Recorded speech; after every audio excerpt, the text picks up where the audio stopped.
غلنوئی یه فرصت خوب حالا پشت مدافع خداداد عزیزی توی دروازه گل برای ایران خداداد عزیزی باز هم روی زمین گشت سردار آزمون و توی دروازه آزمون گل به نام آزمون و برای ایران بزنه کریم انصاری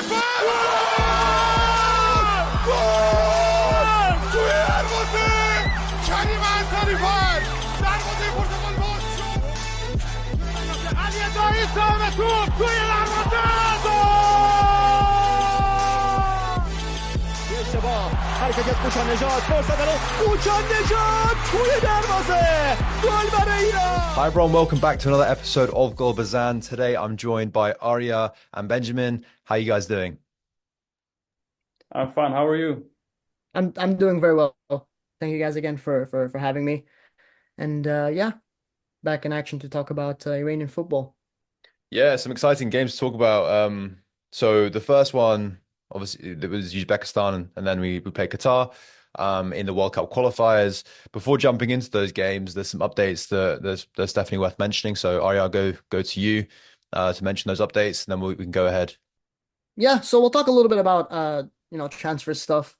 The main points is Alireza Jahanbakhsh is still jobless, still has not found a football club, despite there being rumors of him joining a Serie A side. I think we spoke about it in the last episode.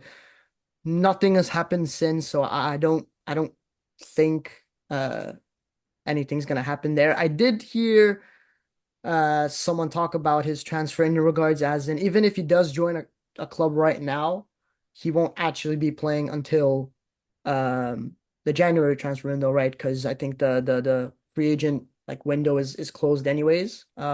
If they want to get registered, which is unfortunate. So I guess we're not going to see Javanbakhsh play until then if he signs for a club. The next transfer would be Nima Andor's, a long saga going back and forth between him and his side, Leganés, who play in La Liga, which it's very exciting. Obviously, he came back from an amazing under-17 Asian Cup and an amazing under-17 World Cup. He's now registered on the under-20 side, again managed by Hossein Abdi. So I think he's currently injured, if I'm not mistaken, but he's going to be playing games as we go along. So that's the whole transfer update. Yeah, very positive news on the Nima Andor front, I think. It's nice to see sort of younger players making moves into Europe. It's something that we haven't seen much of. And yeah, it's nice to see that sort of re-emerging. Okay, nice. I think the first thing that's probably worth mentioning is, so you talked about Alireza Jahanbakhsh, and going into these sort of two games, I don't know what the predicted lineups on your sides were, but he played a lot of minutes for these games, and given that he hasn't got a club, he's technically unemployed. What are your sort of thoughts there? Should he have been included? Should he not have been included? Benjamin, what do you think? Yeah, I think I have the coaching experience. I think it's a big risk to take as a coach. A player who hasn't match fitness, the load is different between training in with a team and playing games and training by himself. But I can understand why he's in. He's experienced. He had played well for our national team. He has been in Europe, but I think it's like a risk to take. And like Arya said, it's going to be an even bigger problem because he will probably not play before January. So for the next upcoming qualifiers, one more month of not being in a team, not one more month of not being in a regular training sessions. It's a risk to take. He didn't make his best performances the last qualifiers, but he probably has something in the dressing room that is valuable for the team as well. Yeah, he not only played in the started in the Uzbekistan game, but he also captained the side, which probably reinforces your point. It's just strange seeing someone that hasn't got a club captaining a national team in a World Cup qualifiers. Yeah, it's a rare thing to see. And as you said at the beginning, Arya, like even if he does sign for Genoa, which I think is sort of fake news now, but even if he does sign for any club, he has to wait a fair while before he even like actually is able to play. But yeah, that's the first thing. So let's jump into the Uzbekistan game. Um, Before the game, we were sort of neck and neck on points. Uzbekistan was actually top of the group. Um, it wasn't on goal difference. I think it was on like fair play or something like that, wasn't it? Because I think goal difference was identical as well. So yeah, what were your thoughts going into this game, Arya? To be honest with you, I was a little bit worried. And I think we spoke Benjamin and Irfan on the past podcast. We weren't so sure of how Iran would approach this. Obviously, with the last two performances before that game, we weren't so good against the UAE and Kyrgyzstan. It was, but I'm also going to mention Jahanbakhsh. He started that game. I wasn't really happy with the lineup. I wasn't particularly fond of what was going on. We had, some players that were playing well, some that weren't. I think Izzatullahi was huge, very, very good in that game. Actually, he was good in both games. Um, Azmoun had a very mediocre game. I think he barely touched the ball against Uzbekistan, and he wasn't really there. Obviously, we got that red card by Hardani, which made our misery even worse. I mean, it's I've never seen such a peculiar national team like Iran where we get a red card and we start playing better. Like I don't understand that side. It seems that as soon as we got that red card, our players woke up and they're like, okay, we got a red card. We actually have to do something now. We played better after that, which is so weird because that type of thing is not going to work out in bigger games, right? Especially at the World Cup and such, right? It's not going to work. Um, we were better than them, in my opinion. I think we were better than Uzbekistan. There was that controversial. There was that handball, which some people said should have been a handball and some people didn't. I'm gonna leave you guys to talk about that because I don't really know. Godos got that yellow card, which meant that he missed the Qatar game. Overall, I think it was just an all right performance. Glad to not have lost really because that red card could have cost us, which ultimately didn't. Mm. No, I agree. Another player I probably like want to shout out is Neymati coming and starting at centre back. I thought he was pretty decent. Playing the full 90 minutes as well. Yeah, big shout out to him. I don't think anyone stood out massively. I think Ezatolai was decent. But especially when you get a red card, there's more pressure defensively, and Neymati coming in there, not playing, a lot of minutes beforehand. It was, yeah, it was a good performance, I thought. Benjamin, what do you think about the game? Yeah, like Arya said, we spoke about the game before. We thought that this would probably be the toughest game in these two games, and from my perspective, it was a tough game. It was quite tight game. I think Iran played decent, not so much more. It was okay. I don't think Uzbekistan was that good either. So it was two teams that it was like a boxing game. They felt each other quite much. But like Arya said, the red card changed a lot for us, and that's not so usual. The team who has one player more drags down the tempo a little bit because they think we are one more, we're gonna solve it anyway. And Iran started to actually, like Arya said, wake up, covered the pitch much better, but they were one less. But overall, a decent performance. Important to not lose. Important to gain a point from that, and it should have been 3 points because, in my opinion, it was a handball and a penalty. Yes, yeah, let's talk about that for a bit. So yeah, do you guys think it was a handball? Do you guys think it was a penalty? Do we get VAR in these games? Oh, yeah, we do get VAR in these games. That didn't overturn it either. So yeah, what are your sort of opinions on that? I'll start with you, Benjamin, because you just mentioned. Yeah. For me, it's a clear handball, and it's unbelievable that they don't take it on VAR. That's the problem I have with VAR, and the thing we don't have it in Sweden, and we are lucky to not have it because the problem with that is that you have pictures, but in the end, it's a decision by a human being. And in this case, the referee him giving a penalty in the last minutes. It was an overtime, I think. So it's still it's problematic because it's a red card. I think no, it's a penalty in my opinion, but the feelings from the referee takes over that situation, so he dismissed it.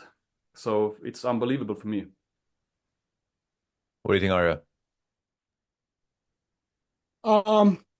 Where I stand is that I think after that game, I think it was on the same match day, if I'm not mistaken. I don't remember who exactly, but I think it was Indonesia against another country. I could be wrong.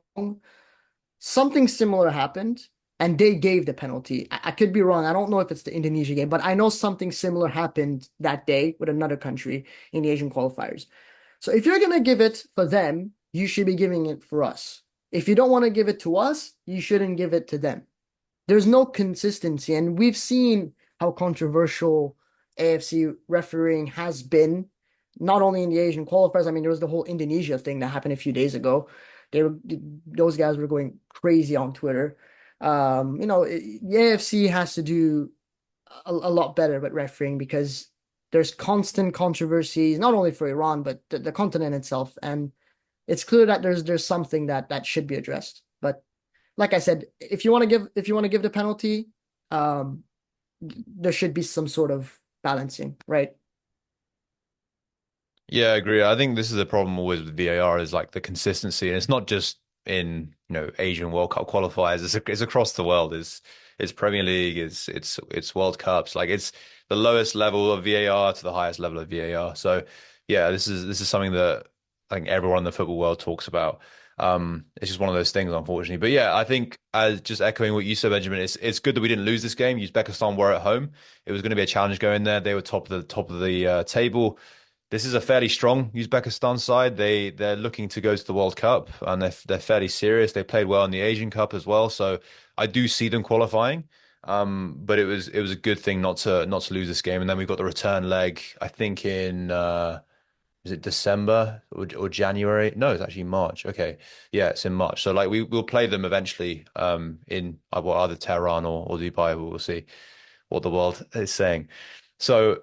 The next game after that was Qatar. Qatar we have history with, of course. Erfan and Daniel and me were in Qatar for the Asian Cup. We witnessed getting knocked out in the semi-finals. It was like a heartbreaking experience, and this was the first time playing them since that game. And it was a fairly big history. Taremi, I know you guys remember, like he had a lot of arguments with them when the final whistle went. So. Yeah, I was fairly nervous going into this game because Qatar do usually step up their game when playing Iran, and given that history, there's more to play for. I'll ask the same question, Arya. What did you think going into this game? Yeah, this game, Jahanbakhsh was actually dropped for once. He was, yeah. Godos wasn't playing. Godos wasn't playing either. So it was a little bit different. Mohibi started as well. Look. We were a lot better, right? I know we conceded that goal, and I don't remember which minute it was, but before the Qatar goal, it was all us, and after the Qatar goal, it was all us. So we played well. I think, for me, in my opinion, I think this was our most it was the most convincing win since that Japan game. I would say, and I think lots of people would also agree with that. I mean, we showed that we were better. We scored more goals. It was 4-1. Should have realistically been like 8-1 if we could finish our chances. We scored like 2 offside goals as well. Mohanlu scored, which that offside goal is gonna get him a starting spot at the World Cup. No, but in all seriousness, yeah, it was a very good performance. I was very satisfied with that, and it's something I haven't said in a very, very long time. Yeah, I think everyone sort of did play well in that game, and what I also like is that in previous games, also this group of players, whenever we saw gone 1-0 down, you see the mood change a lot. Like, and the players sort of their heads go down. They don't play as well. They feel like everything's against them. What I liked about this one is that that wasn't the case. Obviously, they've got more experience now. I'm comparing them to maybe like 2 or 3 years ago now. But yeah, it was good to see. I think it's like similar to the Japan game. Like we went 1-0 down as well, and the same thing. So yeah, it was good. I'll go to you as well, Benjamin. What do you think of that about the game? Yeah, as Arya said, we spoke about it the last time, and to be honest, I didn't feel like any nervous about this game because for me, when I've scouted Qatar, watched the data from Y Scout as well, it's like, you know, everything with Qatar was like it's a big balloon, you know, they inflated it so much, and after World Cup and after Asian Cup, everything has burst. You know, their underlying stats before this game was really bad, you know, like defensively wise. So I was never like nervous even when they scored the 1-0 goal because I felt we were so much stronger than them in every aspect. Even if I look from a tactical side of view, maybe not like a splendid performance, but we have so much more quality than them, and especially in front, you know, Azmoun's goals and the way we approach the game didn't suit them at all. And of course, as we said before, you know, Qatar Iran it's emotional, it's historical, and I think now like they are declining Qatar as a footballing nation because now the World Cup is over. Now, like everything they have built for is over. There's like the ruins left. So I think we showed our strength in a good way. We took 3 points. There was massive points for the group as well. Like coming out of these two games with 4 points out of six, that's good. Mm. Yeah, Qatar's a weird team, honestly. It's a very strange team. They in our group in like in the qualifiers, right, in the group that we're in right now, they've conceded the most goals after this game. Obviously, we scored four, so it might be a bit unfair to say that, but they've also scored the most goals in our group. It's a very strange like team, and the team really is dictated by like Akram Afif, really.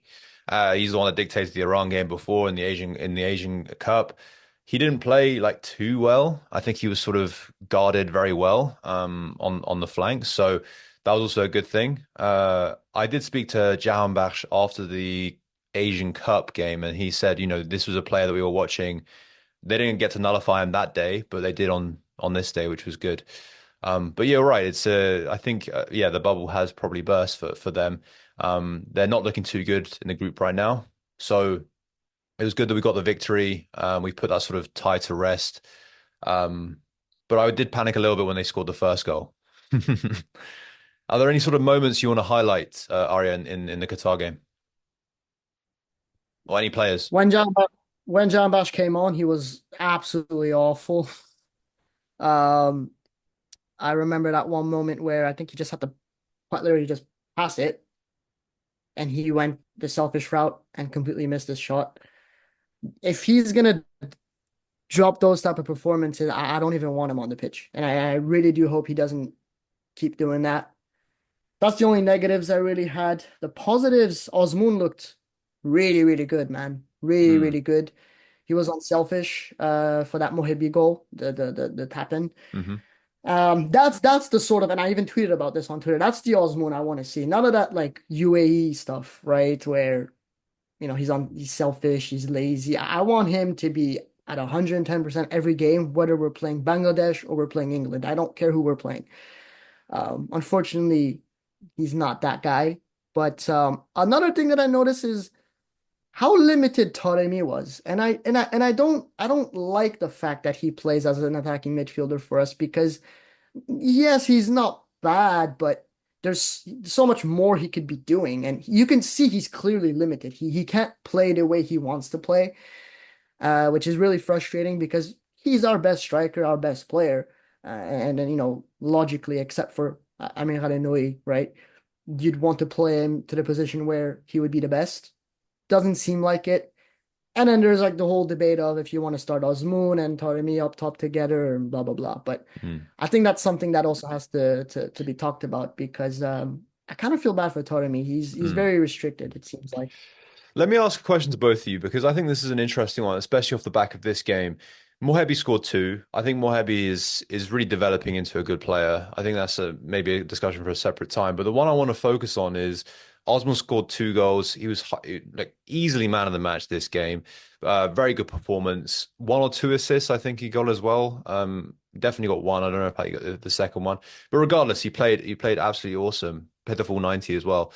Oh no, he did go off actually, but he played well. What I want to ask you though is when he moved to the UAE, we were very, very critical of him, and we were saying, at least from my sides, I was saying I don't actually want him in the national team as much as he is featuring, before, because I would want a younger player to take his place and to develop. And I think now's a very good time in the Asian qualifiers, etc., etc. But when he's dropping performances like this, it's very difficult to drop him. He maybe not our best striker, but he's definitely up there. I think he scored the second amount of goals in our history now. So, the stats also don't lie. What does the future hold for him? Because it's a difficult one because he is one of our best, maybe like second or on his day, the first best striker that we've got. But he's also not playing in a very competitive league. So what's your position on this? Benjamin, I'll go to you first for that question. Yeah, that's a great question because we obviously can see it in this game against Qatar. He was really good. He was like outstanding. He showed his quality. The problem is, as you said, he doesn't play in a competitive league. That's a big issue, especially if you're gonna play like World Cup, Asian Cup in the last group stages when the competition is higher, the players are better. It's all about having the match shape, playing on the highest level, the quickness in every decision. We can't neglect the fact that he's a good player, but we can't either believe that he's gonna be a top performer every game we play with the national team because that's not him. He has never been that for us because it's difficult. He's a type of player that suits different games, and I think the competition with Mahdi is good. He's playing in a decent league. He plays in Europe. He plays in a competitive league. So for me, it's if I go back to what Arya said, we should focus first on Taremi to play in the right position because he's our main guy. He plays Champions League. He plays in the Serie A, and then I think it's from game to game who should play, Azmoun or Mohebbi or the guy who suits the best in regards to the opposition. So to dig deeper on that question, would you continue starting him or continue playing the minutes that he is now, even though the World Cup's in 2 years' time, he still might have that match fitness now from European leagues, but in 2 years' time, I don't know what that would look like. Exactly. So that's the balance. We're talking about bringing in younger guys, but in the end, Ghalenoei's mission is to win games. So if he thinks that Azmoun is the best player to win games and he shows that, okay, he's gonna play him. So it's the balance between playing our best players and in my opinion, I want to see Iranian football develop. So I think we need to find that balance in between. Look, yeah, I agree. I agree with both of you. Listen, it's a disappointing move, right? We all know it. If he's gonna drop good performances, I'm all for it. But I guess this is an answer that we'll see in the upcoming games, right? And also a point that I kind of want to bring out is I'm thinking of a few players who play in not so competitive leagues. I'm thinking of Soufiane Rahimi from Morocco, who plays in the UAE league for Al Ain, and he is really good with Morocco, consistently. If Osmoon can be that type of guy, I wouldn't mind that calling him up to the national team and starting every game and such. But I think my answer would be a lot more complete in the next few windows. I don't really have an answer now. But that's the trouble, isn't it? It's young players take time to develop, and it's if you want to evaluate in a year's time, that'll be too late for a young player to come in. So that's the argument. It's it's a very critical time right now. It's a turning point, and the other challenge is, let's be honest, the teams that we're playing, Uzbekistan, Qatar, they're good in Asia, but when you get to the World Cup, they're nowhere near the levels that you play in the World Cup. So it's Osman might be good now, but when the quality calls for it, someone like Taremi will definitely raise his level. But will Osman be able to raise his level? Yeah, Arya? I mean that question has kind of already been answered because we've seen it at the World Cup. He wasn't great in 2022. He wasn't really good. So maybe we already have our answer. I don't know. I just hope for the best, man. Because it's all well and good, like playing our best team, getting to the World Cup, but then if we get to the World Cup and we're just sort of spectators, which is what I'm sort of afraid of, then it's not worth it, is it? Like that's that. I don't know. It's a question I think we'll always be talking about, like in the next 2 years, but it's one that I thought would be interesting to bring up. Okay, so going forward, yeah, we won that game. We're now top of the group on is it goal difference? We're top of the group now. Yes. It's on goal difference, Yeah, yes. on goal difference. So Uzbekistan's still on 10. We're on 10 as well. We're on goal difference. Okay, let's talk about Ghalenoei because he's got a lot of criticism like post Asian Cup, really. Performances have been like amazing on paper. But when you actually watch the games, a lot of them are fairly like boring, not very fluid. Uh, but it's something that you just can't argue with because he's getting results. So like, yeah, Benjamin, what do you think? Yeah, as you said, this is a difficult question for me because as a coach, you are there for winning games. But you were mentioning it before. It's like I think it's a bigger cause we are fighting for. It's about going to World Cup and can maybe have something of an own game. I saw that what's his name? The guy who took Jahanbakhsh to Holland, the Oh, Hush. agent. Oh, Exactly. Hashemi. Yeah. Hashemi, yes. And he tweeted about the same things that I spoke about, like in the last podcast. We need to create a game model. Like we need to create game models in our games, so we can adapt and playing better teams. Even playing in Asia against like Japan and South Korea, that's a little bit more developed, like from the FA wise. How we develop our players from youth national teams in creating numerical advantages on the pitch. That's the main problem I see. If we go to the World Cup, we go there, we try to defend in 90 minutes and hope for a counter-attack. Okay, that's maybe works, but you need to have something of a constructive game idea when you have the ball, so you can rest with it, you can create a little bit of problems for the opposition. And that's the thing I want to see. Ghalenoei, he wins games, but I don't see that development from him in regards of how we develop our national team tactically.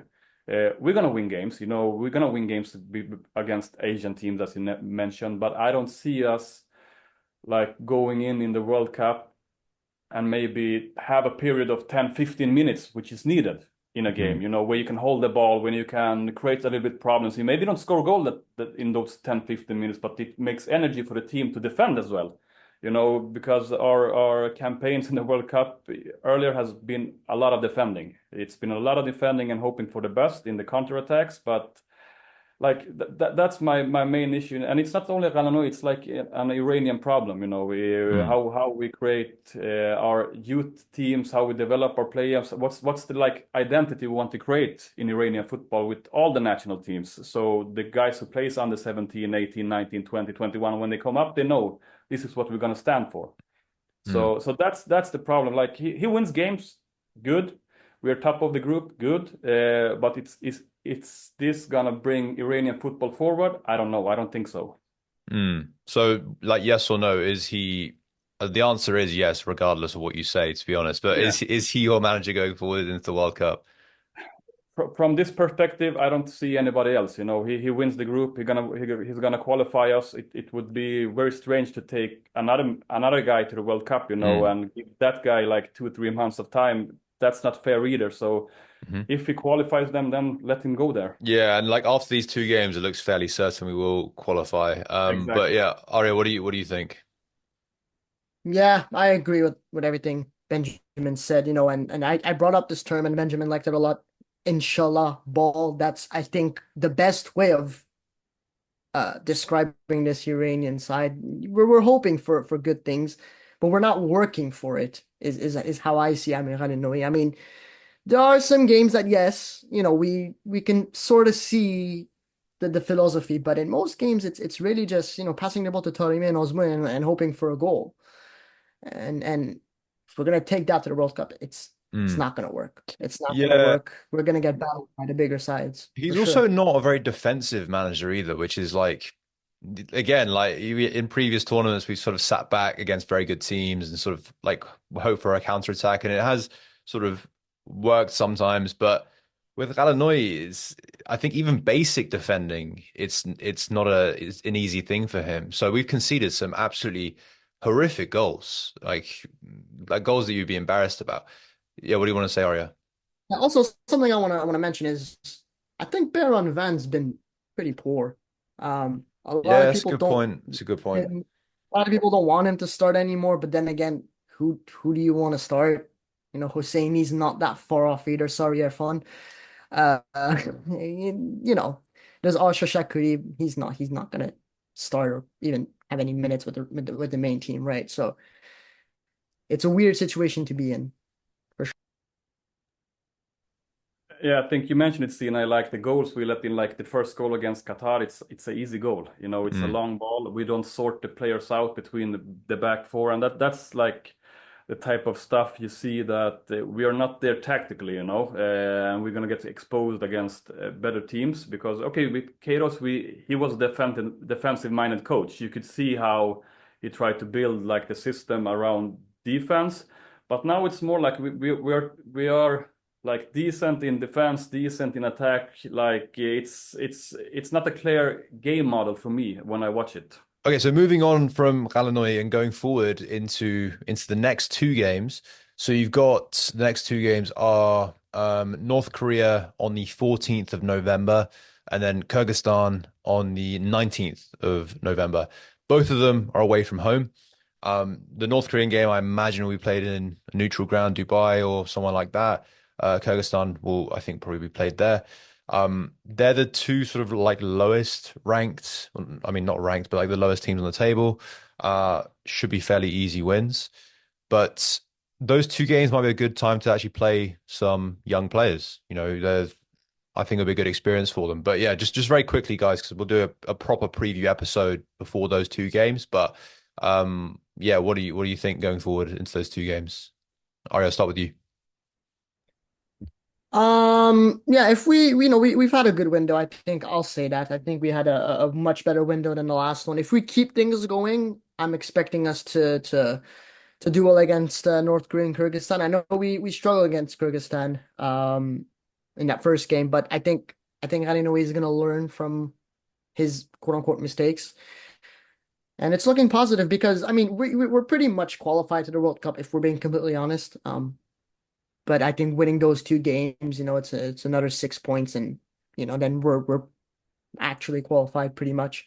Mm. Um, I'm feeling pretty positive, which is not something I say a lot when it comes to the Iranian national team. Yeah, especially if because the next game that Uzbekistan's got is against Qatar, Qatar being at home. So I imagine like they will pose Uzbekistan some problems. It might even end in a 0-0 as well, same result as us. In which case, yeah, we'd be 6 points ahead of Uzbekistan, and then third place is what UAE and Qatar with 4 points right now. So it's a fairly big gap between us and sort of third place. So yeah, I imagine after these two games we should be sort of, fairly certain to qualify. And then it's just a case of like trying to like maximize our team to go forward into the World Cup. But yeah, Benjamin, what do you think of those two games? Yeah, as you said, I think like we go there and get the job done. Take the 6 points. Hopefully, we can add something to our offense. We probably two games where we're gonna dictate the games. I want to see probably when the games are finished, the young guys coming in to see how they going. But mostly, I want to see a little bit more creativity in our offensive tactics because I imagine these both teams are kind of gonna be quite low, like defensively. So it's gonna take a little bit to open them up. But we have good players up front. But like a little bit more. I'm a tactical nerd, so I hope that we have more solutions than just putting balls to Taremi and Azmoun because I think they're gonna play. But it should be 6 points and put us in a good position for the end of the qualifying stage. Mm.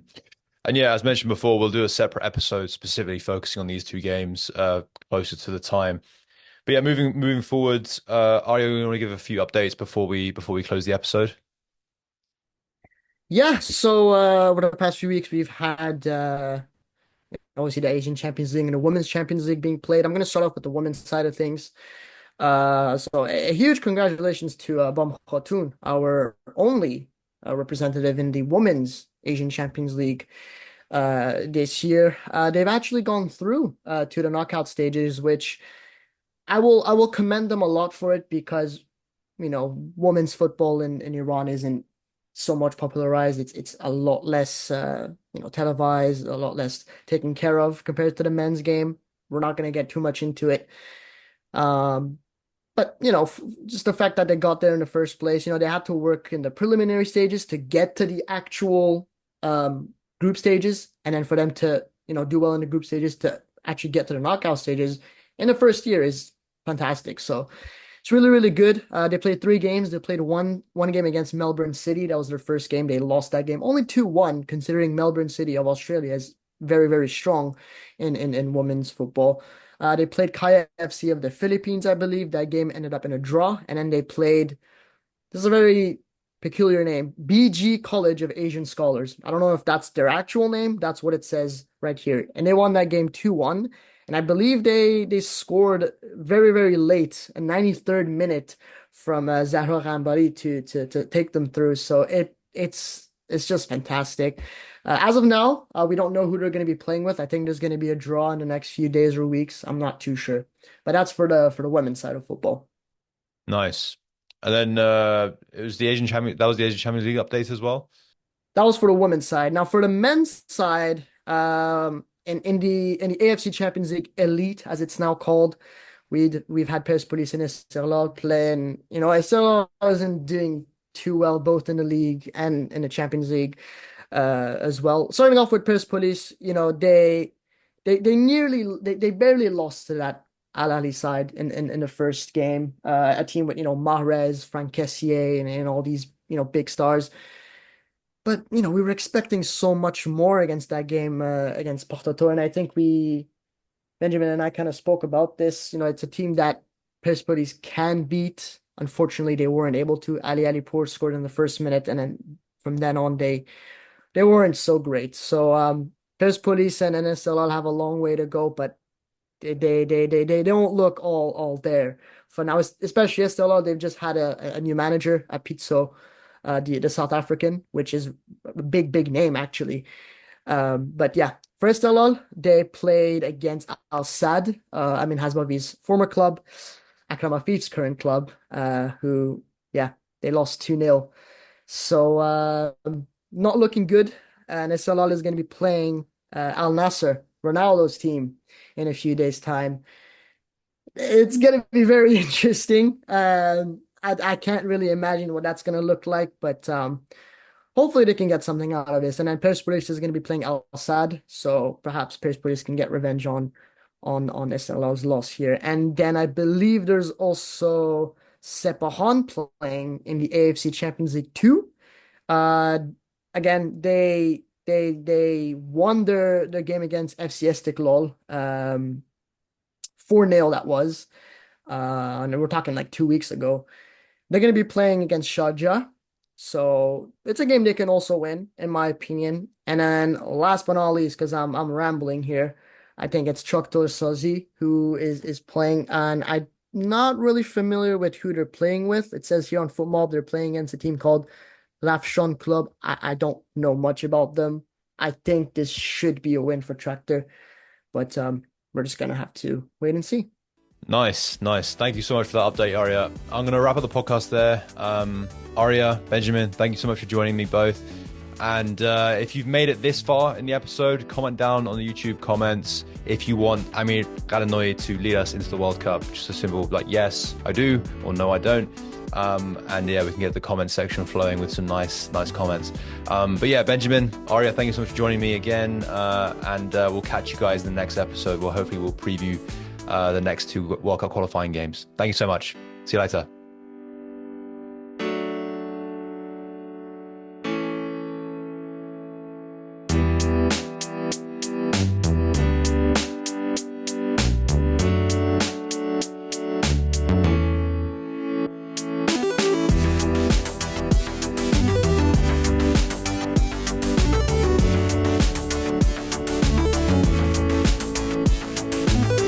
Hi, my name is Masoud Shojai. You are listening to Bezan podcast.